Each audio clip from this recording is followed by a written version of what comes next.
นะโมตัสสะภะคะวะโตอะระหะโตสัมมาสัมพุทธัสสะนะโมตัสสะภะคะวะโตอะระหะโตสัมมาสัมพุทธัสสะนะโมตัสสะภะคะวะโตอะระหะโตสัมมาสัมพุทธัสสะพุทธังธัมมังสังฆังนะมัสสามิ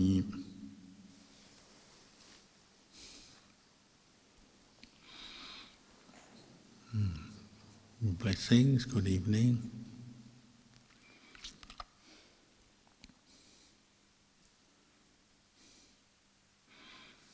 Myself and some of the other monks just came back from Thailand. As you may know, we regularly go in January every year to commemorate the anniversary of our teacher, Luang Por Chah's passing away, death. And every year at the monastery Wat Pah Pong, where he lived, the Sangha, not only the resident monks but also monks who come from other places, come together to arrange a 5-day retreat where people come from all over Thailand and even all over the world nowadays and stay in the monastery, camping, many of them, because obviously there's not enough accommodation for everyone. This year there were about 3,500 people camping in the forest, and by the last day about 1,000 monks and a few hundred nuns. And there were also day visitors as well, which numbered, somebody said, up to about 10,000 people per day. So a lot of lives coming together, a lot of people, Sangha and laity, to practice in honour and memory of Luang Por Chah. He passed away 32 years ago, so it's quite amazing that still that day is held important by the community, Buddhist community, particularly those associated with him and the monasteries that have grown up from his students in Thailand and around the world, and that numbers hundreds of monasteries and I guess you could say thousands and hundreds of thousands of students in many different parts of Thailand and around the world. So they still have this event. People come together, get up very early. There's an early morning bell, which is traditionally the sound many people fear. Because that bell goes at 3 a.m. It's loud, and with so many people staying in the monastery, you can't ignore it, pretend you didn't hear. Even though maybe part of the mind says, oh, I don't want to get up. Because often people are a bit tired because of travel or just staying in the forest. You don't sleep very well. It's not like you have a long, deep sleep staying in the forest with so many people around. So you hear the morning bell, people get up, do their ablutions or their stretching, and then they come together and meditate and chant until dawn and listen to some teaching. Then the monks go out on alms round, the lay people do some cleaning up, and then do walking meditation around the chedi where Luang Por Chah's bone relics are kept. Then when everybody is assembled, there's another talk, Dhamma talk, and then blessing and the meal. Everybody eats just one meal a day. All the lay people are the same as the monks. And there's a break, and then the program continues about 1 p.m. with more meditation, teaching. Later in the afternoon there's walking meditation as a group. Everybody goes walking around the grounds of the monastery and then around the chedi where the relics are. And in the evening there's another program, begins at 7 p.m. Many people come from nearby villages, towns and the city of Ubon to join in that as well. People come from, they've worked in the day and they come after work to meditate and listen to Dhamma teachings, and they have at least 2 talks every night, and then the last night, the 16th, they have all night Dhamma teaching. So a marathon session that goes right through till dawn. So 5 days dedicated to the practice, keeping precepts, meditating, chanting, reflecting on Dhamma, and a lot of dana, a lot of generosity is practiced.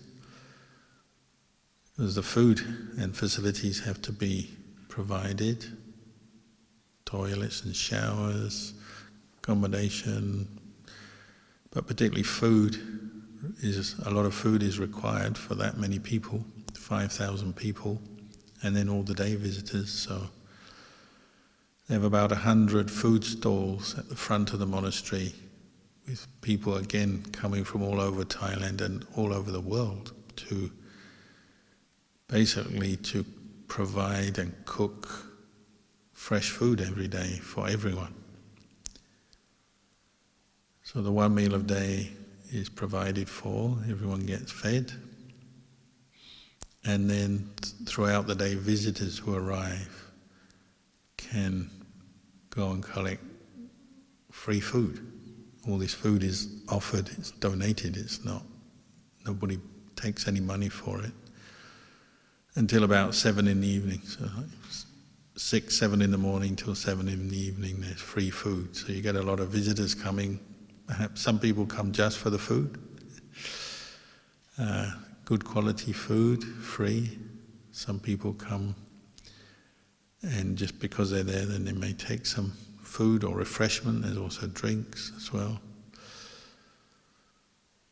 I had one group of friends who were doing a food stall, and we went to visit them. They were taking it in turns to distribute boxes of food that they'd prepared, and also listen to us asking questions about meditation and Dhamma practice, while lines of people queued up to collect food, and they distributed on a daily basis about 2,500 boxes of food, cooked food. That was just one of the 100 food stalls. So a lot of food was given away. And then other people are in charge of rubbish collection, because with a lot of people there's a lot of rubbish. There's another opportunity for generosity and sacrifice, charity, as people arranged all the rubbish to be collected, taken away, and so on. There's a lot of volunteers obviously doing different jobs. It's a tent with volunteer nurses, doctors from the hospital, volunteers overseeing health, safety, the water, the electricity. There was a TV crew live streaming, so those people who couldn't attend could watch online. There was even free mobile antennas for mobile phone usage, which has become a kind of a necessity these days. So in past years, mobile phone signal would drop away with so many people in one place, but now they have mobile phone antennas provided by the phone companies. So a lot of different kinds of volunteering, sharing, helping. What we call in Thailand, making parami. You probably heard the term parami, which means spiritual perfection. So the Buddha, one way to define a Buddha is somebody who's perfected all 10 parami. That's the practice of dana, generosity, sila, virtuous behavior that doesn't hurt or harm others, nekama, practice of renunciation, which particularly feeds into the development of samadhi and meditation. Because to meditate you have to be able to renounce every other kind of interest and pleasure that you might seek as a human being and focus on your mind and developing states of calm and stillness. Virya parami means effort, continuous effort. So to become a Buddha or a student of the Buddha, an enlightened, awakened student of the Buddha, takes continuous effort. It's not something you can do occasionally or in a hobby fashion or haphazard fashion. You have to practice continuously until you've abandoned mental defilements. The parami of wisdom, insight, panya, has to be perfected to uproot all the mental defilements rooted in greed, anger and delusion, to see them as impermanent, as not self. The parami of patience and endurance, because to train a human mind to give up all the cravings and attachments that this mind holds dear, and to develop the insight into the impermanent and selfless nature of phenomena. That takes a lot of patience, patient effort.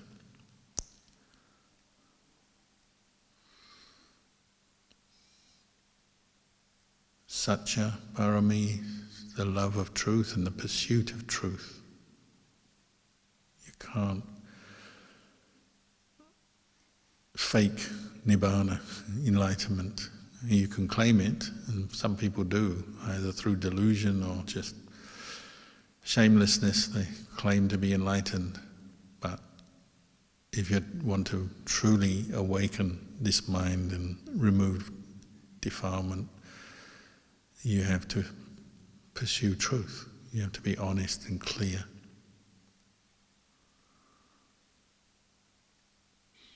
Adhitthana parami is determination or resolution of mind. You have to be determined and really put your mind to the task of removing defilements, cultivating the Noble Eightfold Path, developing insight into the Four Noble Truths. Metta parami, probably one of the more popular paramis. Everyone likes someone with metta, goodwill, loving kindness. But metta as a parami, that quality is there all the time, not occasional. Sometimes you have it, sometimes not. It's always there for a Buddha or an awakened disciple of the Buddha. Then upekkha parami, the hardest of all to develop.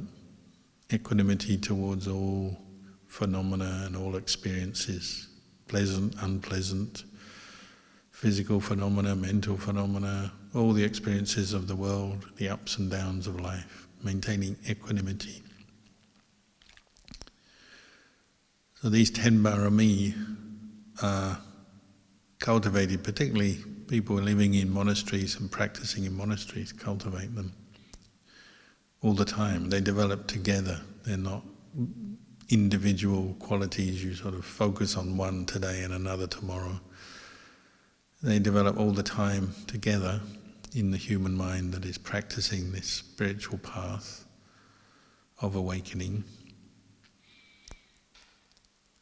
And the result, when they're perfected, we call them perfections. So when they're perfected, and then together they produce an enlightened mind, like that of the Buddha. Or we believe Luang Por Chah. Why do people come together to remember Luang Por Chah and practice following his teachings? Because they believe he was enlightened. Particularly those who live with him have relatively little doubt he was an enlightened master, because they live with him. They felt the peace, they experienced the wisdom in his teachings, in his lifestyle, and all these different paramis showed themselves. If someone has perfected the parami, they come out in their behavior, the way they live, the way they talk, what they do, just the feeling you get being with them.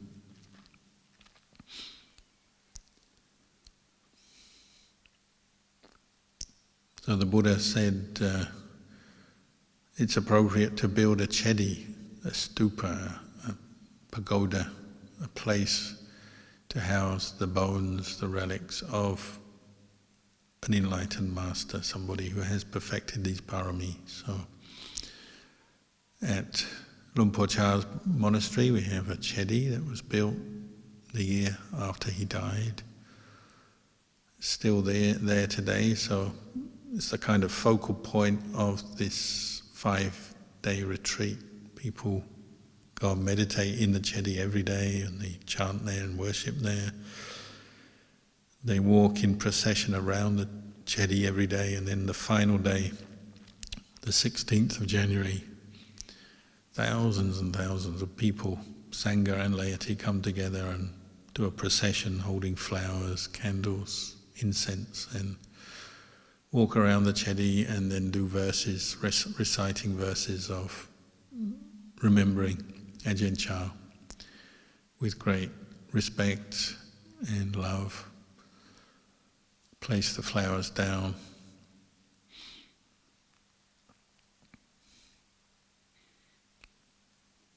It's one of the few things the Buddha said it's appropriate to build.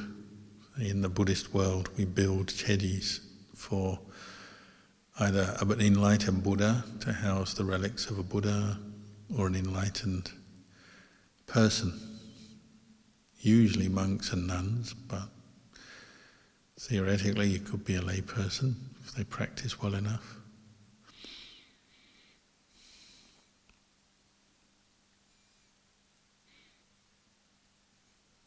The Buddha didn't mention statues because sometimes statues can perhaps become an attachment or cause for misunderstanding. People like certain Buddha statues that we have nowadays.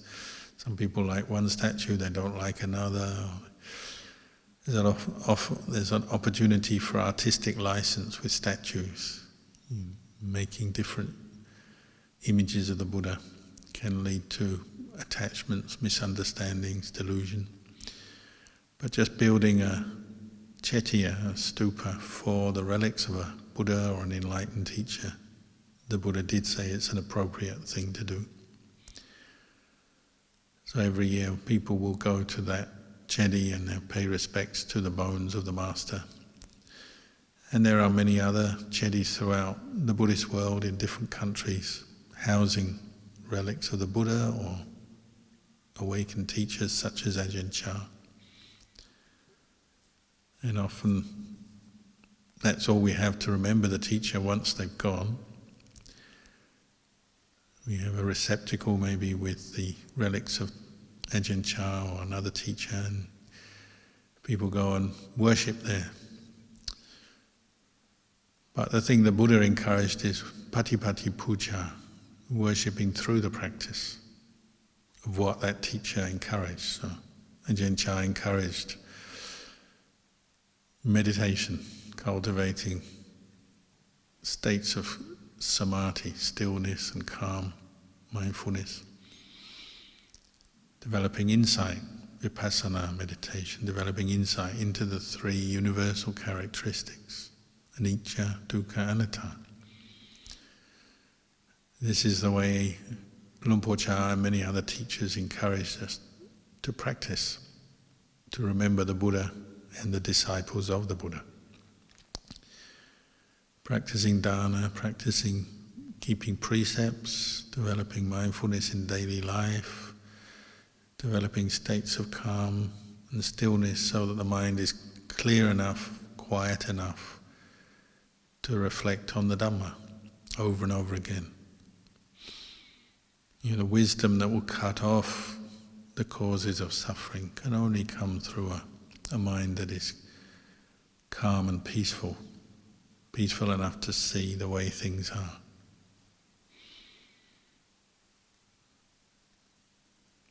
So Ajahn Chah himself in his lifetime would lead the Sangha and laity in regular meditation,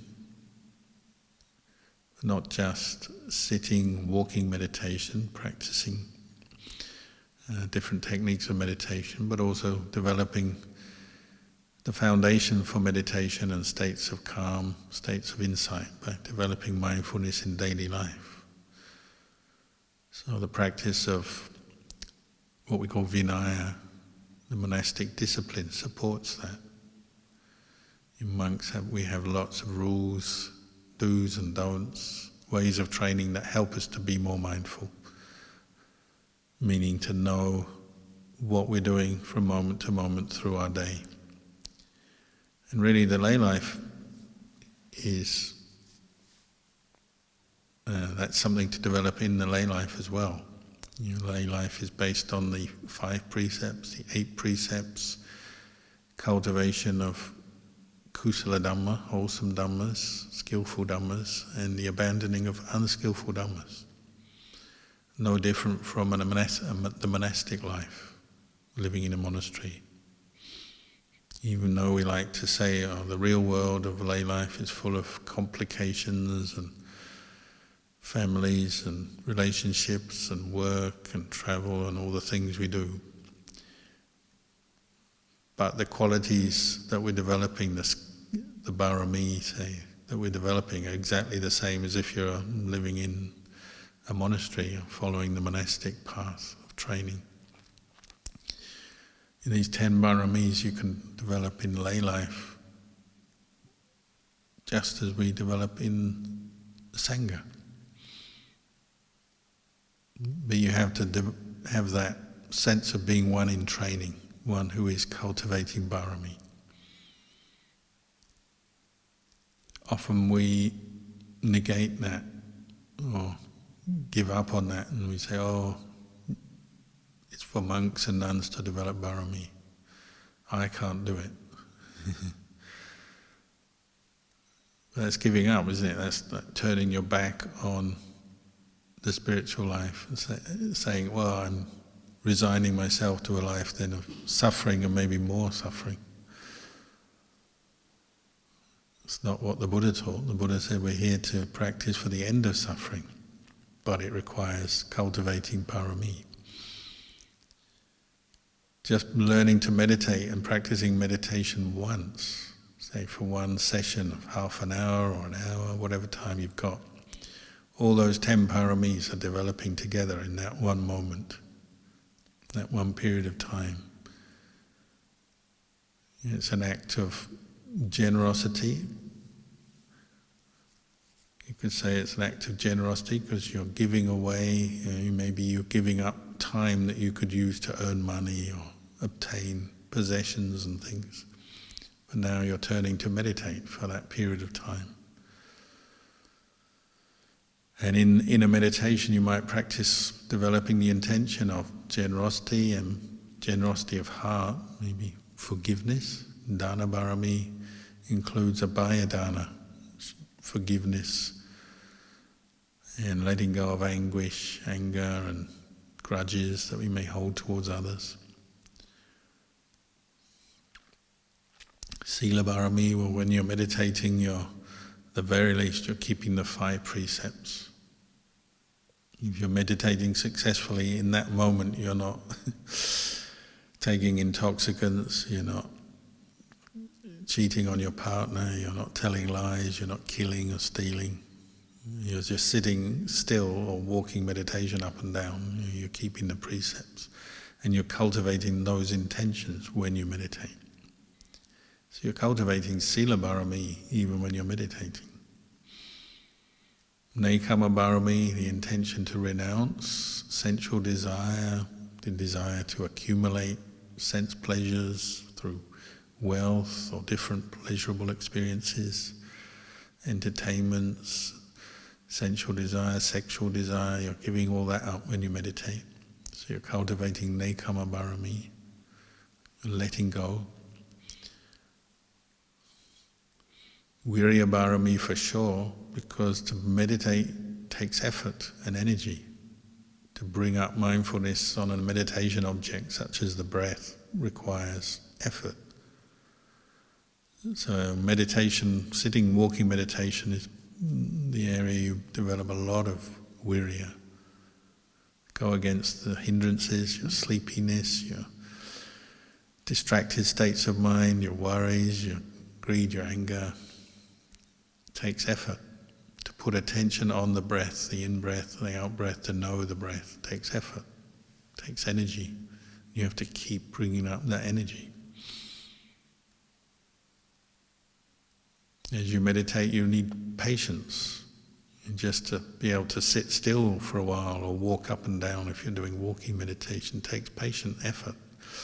And you have to endure feelings of pain, discomfort, the restless states of mind that may be telling you to stop and do something else. You have to be patient as you meditate.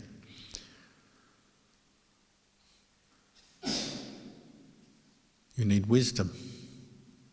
Wisdom both to overcome the obstacles to meditation, such as the 5 hindrances, the wisdom that tells you the benefit of meditating. Otherwise you might doubt and think it's not worth it, or you can't do it. And then of course the wisdom that comes through developing insight into suffering and its causes, abandoning the causes, letting go of attachment to things that are impermanent, that are not self. Seeing those characteristics in your experience. That is wisdom. Wisdom is both the mechanism of meditation and it's the result as well. The ultimate wisdom is letting go of defilements and developing clear knowledge and vision into the impermanent nature of body and mind, so that you're no longer attached to them as self. Seeing not self is wisdom. Any moment that you catch some desire, some attachment arising in the mind, you recognize it for what it is as the cause of suffering. You say, oh, this is to be abandoned, let go of. Greed, anger, delusion. That's wisdom. A moment wisdom is arising. Sometimes wisdom is something you almost bash into the mind.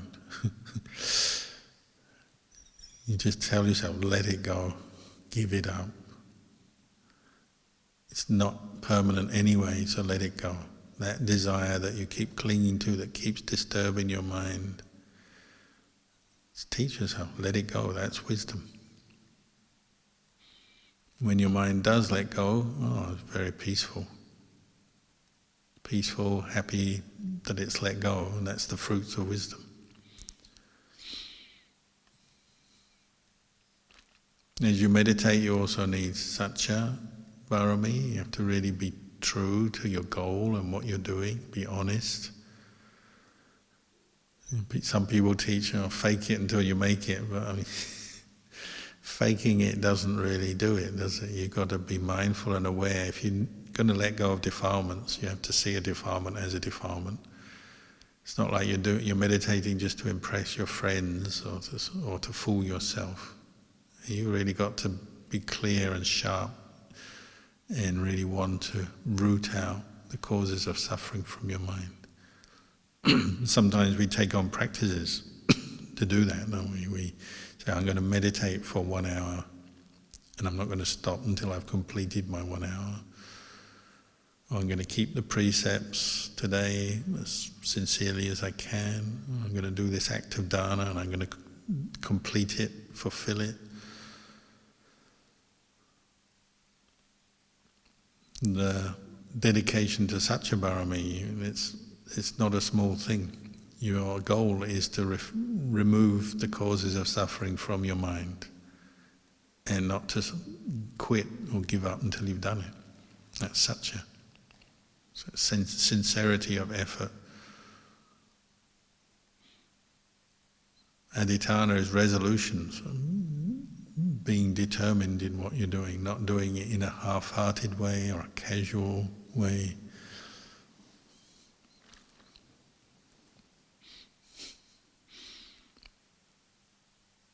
Ajahn Mahabua always used to joke.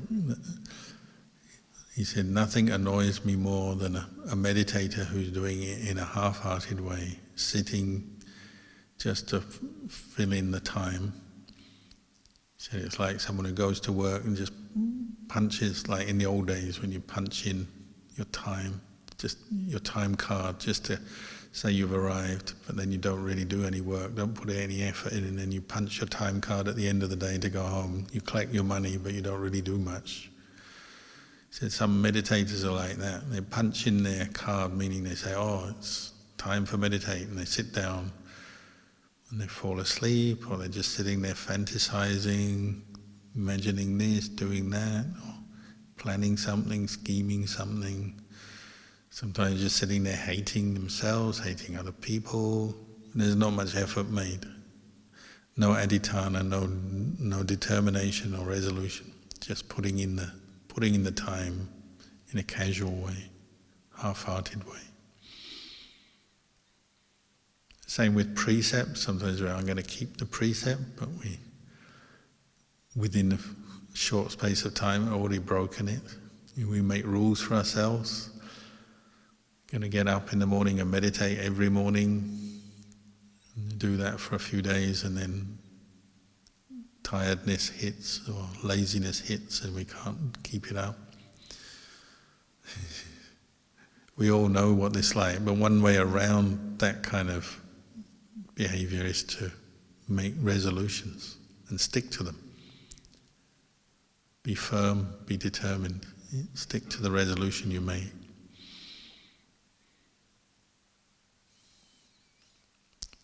Metta parami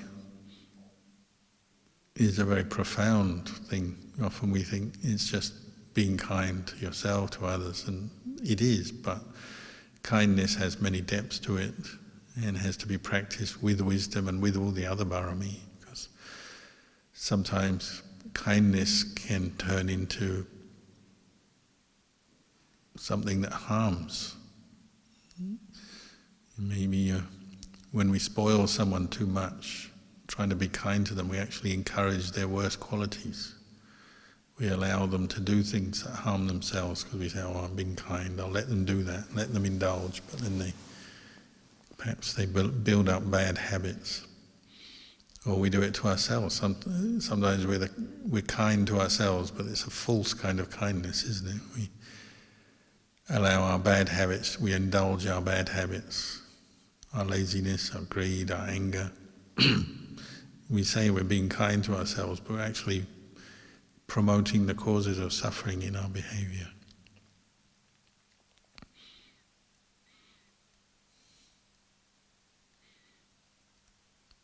Or sometimes we just lose our kindness. We wake up and we say, I'm going to be kind today to everyone I meet.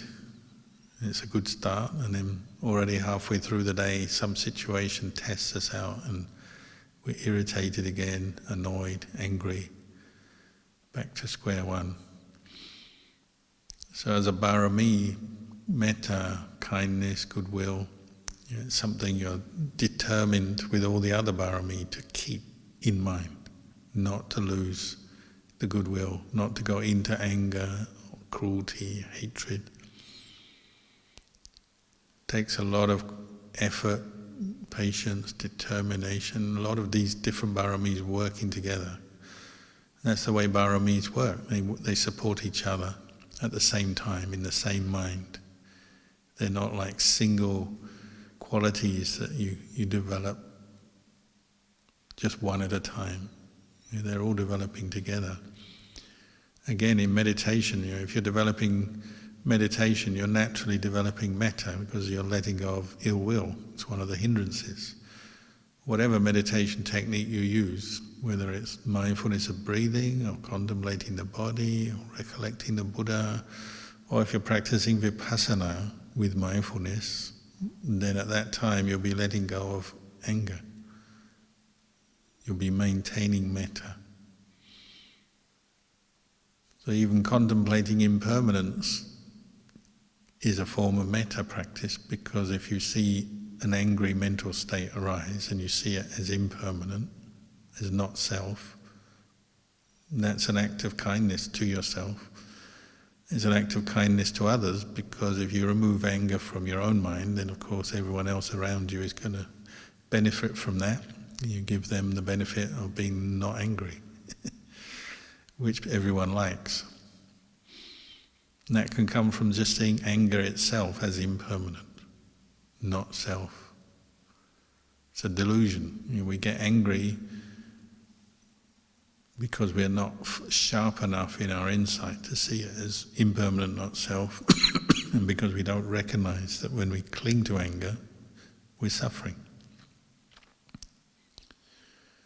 As your meditation improves, you'll see that. You quite naturally will want to let it go. You'll see it as an unskillful state of mind, a cause of suffering, something to be abandoned. See the ugliness of anger. It's not good in itself.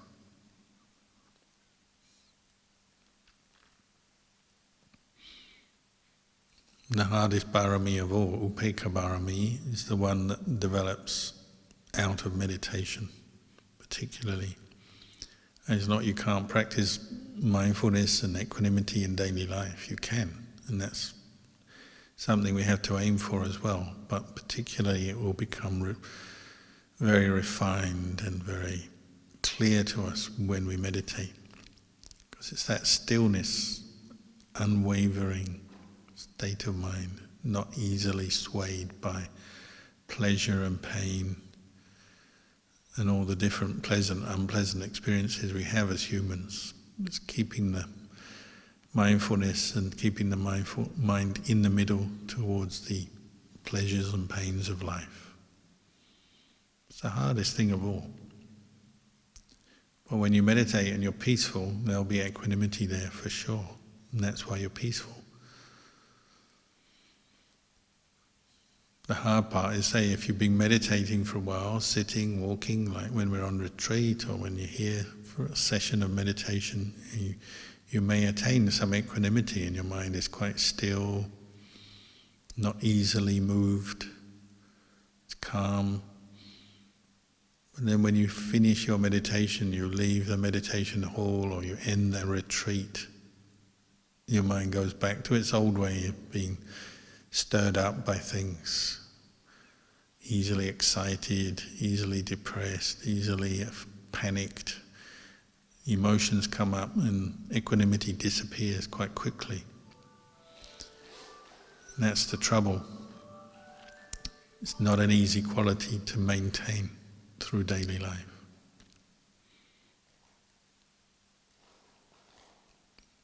It's an evenness of mind that brings with it peace, which is why we do have to aim for it. It's both a quality to develop and it's also the result of the practice. The mind is not easily shaken by all the different aspects of worldly existence, daily life. So Luang Por Chah was an example of someone who cultivated and perfected these parami, and in this day and age as well. So he's like while he was alive, he was a living reminder that human beings can do this. It's not impossible. Sometimes we doubt, we think, the Buddha could develop the parami, or monks and nuns in the time of the Buddha, they had great parami, they could get enlightened, but not me, not here, not now. Yeah, it's the voice of delusion finding excuses not to practice, not to put forth effort. I don't have the metta, I don't have the parami to do this, I don't have the patience to train my mind. So a lot of people are hoping to practice in the time of the next Buddha, Maitreya Buddha. I'll do it then.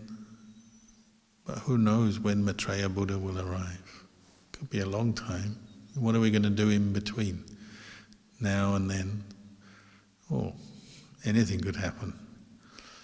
We're going to have to go through a lot of suffering if we're going to wait all the way till Maitreya Buddha. Better to practice now. Cultivate these parami now, following exactly the same footsteps as Ajahn Chah. He always said he wasn't born perfect. He had a body and a mind just like us. His mind was untrained when he was born. He had greed, anger, delusion, wrong views, attachments, problems, pain, suffering, just like any other human being. But he's willing to practice, overcome it.